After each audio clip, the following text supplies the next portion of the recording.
Hi, and welcome back to Davis Sports Report. In this video, we are diving into a seismic moment in women's hoops. We break down everything in the world of women's basketball, from college stars to WNBA drama, and now the rise of Unrivaled. Hit the like button, subscribe, and turn on the notification bell, because today's topic could reshape the future of the sport as we know it. So here's where we are. The WNBA is in the middle of one of the biggest crossroads yet, the CBA negotiations. At the 2025 WNBA All-Star break, dozens of players met in Indianapolis to discuss what they are calling a disrespectful proposal. We heard it straight from stars like Angel Reese, Breanna, Stewart, and even Paige Beckers. As a collective, as players, how important that meeting was to us. It was over 40 people in that room, and that was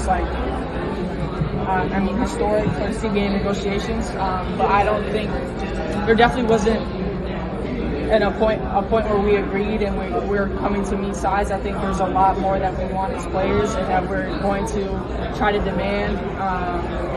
And we don't want to sound ungrateful for all the stuff that the WNBA provides, but we think as much as we sacrifice our bodies, our minds, our time, our effort, we just feel like we play a huge part in this as well, and we feel like we should be rewarded for that, and we feel like there's some things that we deserve as players who are a huge part of this league. I think there's a long way to go in the negotiations, and I hope we find and get what we deserve. But until then, we're going to keep fighting. We're going to keep showing up in rooms. We're going to keep talking to the media and emphasizing the fact that what they proposed was not enough, and it was kind of disrespectful in a sense. So continue to show up for each other, fight for each other, fight for what we earn and deserve. It's going to continue to be the battle. No player is less important than me or more important than me. We are all here to fight for the same thing and what we deserve.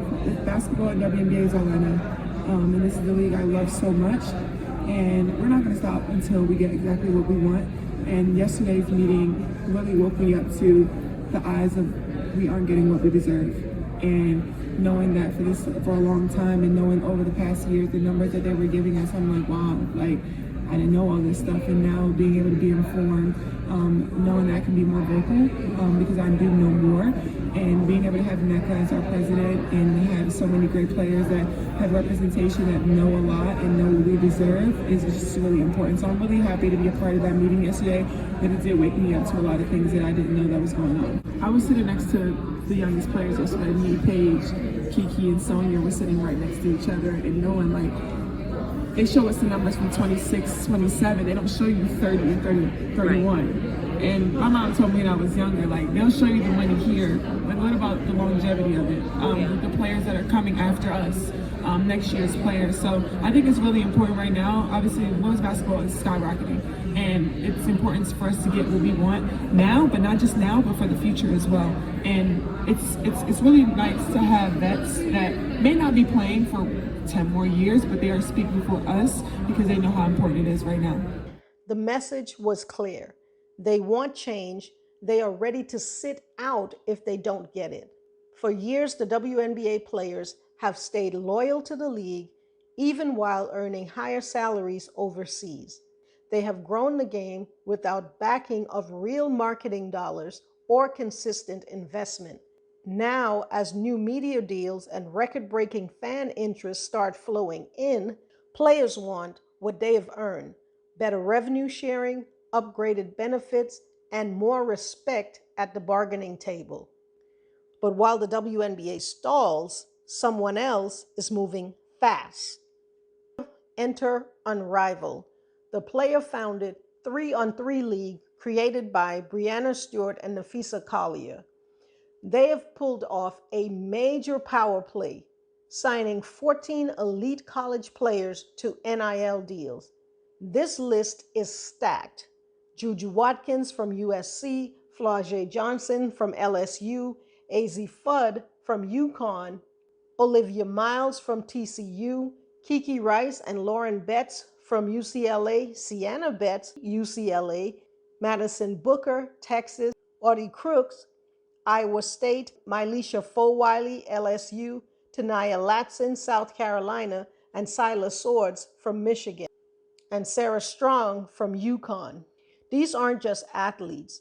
They are walking brands. JuJu Watkins has deals with Nike and Clutch. Flau'Jae is signed to Rock Nation and has a Puma sponsorship. Azzi Fudd has a signature NIL presence with Curry Brand. Unrivaled didn't just sign players. They signed attention, style, and built-in fan bases. And with these deals, they are offering equity, media production, and a direct path to building generational wealth. So what does this mean for the future? If the WNBA can't lock in a fair CBA, players have leverage and now options. Unrivaled can push the WNBA to improve conditions faster than it ever would have on its own. At the same time, the two leagues don't have to be rivals. They coexist right now. The players play in both, off-season in Unrivaled, full season in the W. The hybrid model could revolutionize how we view women's pro sport. But make no mistake, the players are driving this evolution, and that's the biggest shift of all. So what do you think? Is Unrivaled the future of women's hoop? Will the WNBA step up before it's too late? Let us know your thoughts in the comments, but be sure to like this video right now and subscribe if you haven't already done so. As always, thank you guys for watching, and we'll see you in the next video.